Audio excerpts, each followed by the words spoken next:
आज पूरे प्रदेश में इस प्रकार की मीटिंग चल रही है। हम संगठन को चुस्त और दुरुस्त बनाने में लगे हुए हैं। हमने जहां प्रदेश की, देश की, जिले की, हल्के की कार्यकारिणियाँ बनाई हैं, वहीं पे हमने 17 सेल भी बनाए, 17 सेलों के संयोजक बनाए हैं और उनकी कार्यकारिणी प्रदेश की भी, जिले की भी, हल्के की भी बनाई है। आज विशेष तौर से निष्ठावान और समर्पित कार्यकर्ताओं को पद नवाजे गए हैं और उनकी कार्य प्रणाली को देखते हुए पार्टी ने खुश होकर के उनको विभिन्न पदों पे नवाजा गया। आज कार्यकर्ताओं की मेहनत रंग लाने लगी है।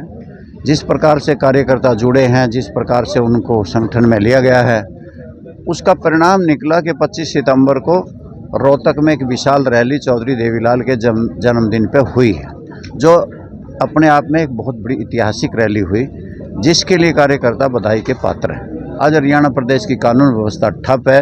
हरियाणा में रक्षक ही भक्षक बन गए हैं, बाढ़ खेत को खाती है। बड़े बड़े अधिकारी आत्महत्याएं कर रहे हैं, कर्मचारी आत्महत्याएं कर रहे हैं। आज खिलाड़ी किस प्रकार से स्टेडियम में अपनी जान दे रहे हैं। आज भारतीय जनता पार्टी से इस प्रकार से दुखी हैं और कांग्रेस पार्टी की भी आपस की पार्टीबाजी, खींचतान की वजह से लोग नाराज हैं कि उन्होंने आया हुआ राज अब की बार कांग्रेसियों ने खो दिया और भारतीय जनता पार्टी के पाले में गेंद फेंक दी। क्योंकि कांग्रेस पार्टी ने पहले टिकटों में ठीक लोगों को टिकट नहीं दिया, फिर जो कांग्रेस पार्टी के टिकटार्थी चुनाव लड़ रहे थे उनके मुकाबले में बागी उम्मीदवार खड़े करे और बड़े नेताओं ने एक दूसरे को हराने का और टांग खिंचाई करने का काम किया। 100 चूहे खा के बिल्ली हज को चली है। कांग्रेस पार्टी ने हमेशा ही वोट चोरी से सत्ता हासिल की है। इन्होंने हमेशा अल्पमत से बहुमत की सरकारें बनाई, बहुमत से अल्पमत की सरकारें बनाई। इन्होंने माननीय राज्यपाल के पद का दुरुपयोग अनेकों बार किया, बहुत सी सरकारें तोड़ी और इतना ही नहीं, देश में इमरजेंसी लगाई, नसबंदी करी।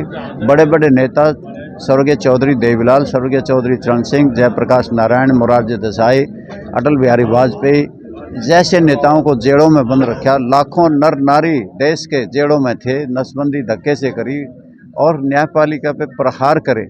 और हरियाणा प्रदेश में भी एक ऐसा मुख्यमंत्री कांग्रेस का रहा जिसने सीएलयू की दुकान खोली, किसानों की ज़मीनों पे इमरजेंसी क्लास अधिग्रहण करने के लिए लगाई और बड़ी बड़ी कंपनियों को मैक्सी, टीडीआई, पार्श्वनाथ, सारा जैसी कंपनियों के हवाले कर दी, किसानों की ज़मीनों को लूट लिया। ये सारी बातें लोगों को याद हैं कि वोट चोरी तो एक बहाना है रैली करने का और इसके साथ साथ अपने जो अवगुण हैं, विफलताएं हैं, उनको छुपाने का। राहुल गांधी यही कर रहे हैं कि आपस की पार्टीबाजी को उजागर ना करके बल्कि दूसरे के सिर के ऊपर दोष मंड रहे हैं कि वोट चोरी हुए।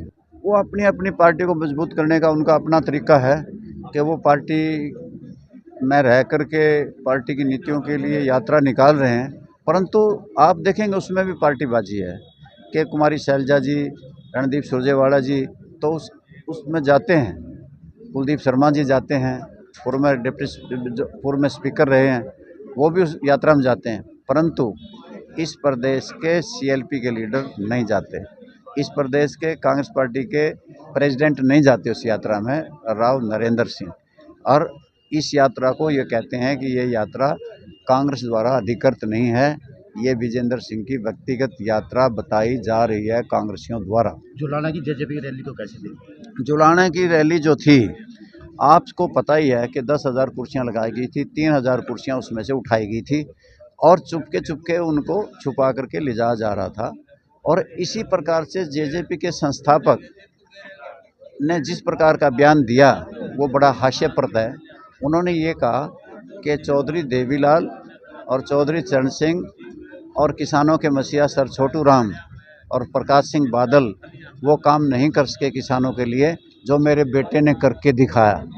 शायद इससे हरियाणा प्रदेश की जनता का और देश की जनता का मन बहुत दुखी हुआ है कि चौधरी चरण सिंह इस देश के किसानों के नेता रहे हैं।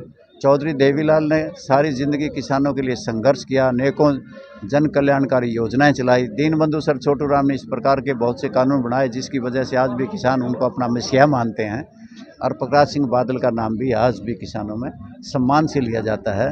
और उन्होंने कहा कि पुत्र मोह में कि मेरे बेटे ने उनसे भी कहीं ज़्यादा काम किए।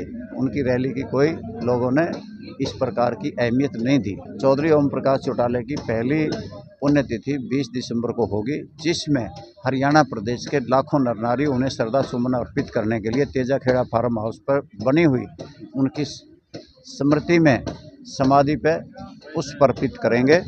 और आप भी आना, आपके माध्यम से भी प्रदेश की जनता को निमंत्रण देता हूँ।